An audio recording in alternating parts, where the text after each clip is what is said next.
சரி, அதாவது முன்னாடி வந்து அந்த பாகியலட்சுமி சீரியல்ல ஒரு விஷயத்த அடிக்கடி பண்ணுவாங்க. என்ன அப்டின்னா வந்து கொஞ்ச நாள் கோபி இவங்கலாம் வந்து இந்த வீட்ல இருப்பாங்க. அப்புறம் கொஞ்ச நாள் கிளம்பி அந்த வீட்டுக்கு போவாங்க. அப்புறம் இந்த வீட்ல இருந்து ஒரு ஆள் அந்த வீட்டுக்கு அனுப்பிடுவாங்க. அப்புறம் அங்கருந்து இங்க வருவாங்க. அதே விஷயத்த மட்டும் பண்ணலாம் அப்டின்னு ஐயனார் துணை சீரியல்ல முடிவு பண்ணிட்டாங்க.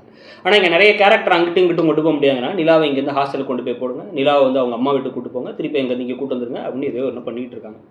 ஸோ இப்போ நிலா வந்து பல்லவன பார்க்க வர, பல்லவன பார்க்க வந்து அவங்க வந்து என்னடா ஆச்சு, எதடா ஆச்சுன்னு உட்கார வச்சு கவனிக்க, உடனே டீ போட்டு குடுத்தா, அந்த டீய நான் மிஸ் பண்ணேன்னான்னு சொல்ல, எல்லாரும் சந்தோஷப்பட, சோழன் திருப்பி திருப்பி பேச ட்ரை பண்ணாலும் அவங்க பேசாம இருக்க, அத வச்சே கொஞ்ச நேரம் ஓடுச்சு. அத எல்லாரும் கிண்டல் பண்ணி காமெடி பண்ண, "அண்ணன் வேணா அந்த வீட்ட விட்டு போயிரட்டும் அண்ணி, நீங்க இந்த வீட்டுக்கு வந்துருங்க அண்ணி, இந்த வீட்டுக்கு வந்துருங்க அண்ணின்னா" அவங்களும் சரி யோசிக்கிறேங்கிற மாரி பேச, பேசினதுக்கப்புறம் இந்த பக்கம் நடேசன பார்த்து முறைக்க அப்படின்னு விஷயம்லாம் நடந்துச்சு. நடந்ததுக்கப்புறமா கிளம்பி இவங்க போகும்பொழுது வந்து பார்த்தா, இவர் பின்னாடியே "அண்ணே நான் போய் விட போறேண்ணே" அப்படின்னு கூடயே பின்னாடி போறாங்க. நான் எனக்கு தேவையில்லன்னு இவங்க சொன்னாலும், இவர் தொரத்திக்கிட்டே பின்னாடியே போறாரு. போகும்பொழுது ஊர்க்காரங்கலாம் தப்பா பேசுறாங்க அப்படிங்கிறத பார்க்குறாங்க. "என்னம்மா திருப்பி வந்தியா? இல்ல ஜாமான் எடுத்து போக வந்தியா?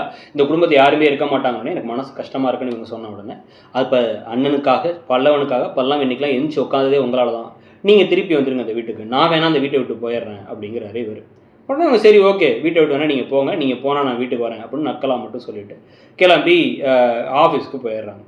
ஆஃபீஸ்க்கு போன உடனே என்ன இப்படி சொல்லிட்டாங்க அப்படின்னு இவரு யோசிச்சுட்டு இருக்காரு. யோசிச்சுட்டு இருந்த உடனே வந்து அப்படியே அந்த ட்ராக் அப்படியே மறைச்சு கொஞ்சமா வந்து ரொம்ப எப்படி எடுத்து போறது? தனித்தனியா வச்சா ரொம்ப நாள் எடுத்து போக முடியாதுல்ல. இப்படியே எடுத்து போயிடுவோம் அப்படின்னு முடிவு பண்ணிட்டாங்க. முடிவு பண்ண உடனே வந்து பார்த்தீங்க அப்படின்னா, இப்ப நிலா அடுத்த நாள் பார்த்தா, அடுத்த நாள் நைட்டே அன்னைக்கு நைட்டே பைய தூக்கிட்டு வந்துட்டாங்க. அந்த ஹாஸ்டலுக்கு காசெல்லாம் குடுத்துட்டு, திருப்பி அங்க ஹாஸ்டல்லேருந்து ஒரே நாள்ல கிளம்பி வந்துட்டாங்க. கிளம்பி இங்க வந்து பல்லவன் உடனே நான் பார்த்துக்கிறேன் பார்த்துக்க அப்படியே வந்து திருட்டு பூனை மாரி செய்யறதெல்லாம் செஞ்சுட்டு முழிக்கிறத பாரு நடேசன பார்த்து முறைக்கிறாங்க. சாப்பிடும்போது இவர் வந்து கூட உட்காராம பல்லவன மட்டும் தனியா விட்டுர்றாங்க. இவங்க வந்திருக்கறனால சிக்கன் குழம்புலாம் அடிச்சு போட, உடனே அண்ணி எனக்காக வந்துட்டாங்கன்னு சந்தோஷப்பட, நடேசன் வேற வந்து உட்காந்தோனே வந்து நீங்க எப்ப வீட்ட காலி பண்ண போறீங்கன்னு சோழன கேட்க, அவர் நான் இப்போ ஒரு ஆண்மகன் நைட் நேரத்துல வாலிபன் வெளில போ முடியுமான்னு அவர் எதையோ பேச, இதெல்லாம் காமெடின்னு நம்மளும் வேற முடிவு பண்ணிக்கங்கிறதோட இன்னைக்கு எபிசோட் முடியுது.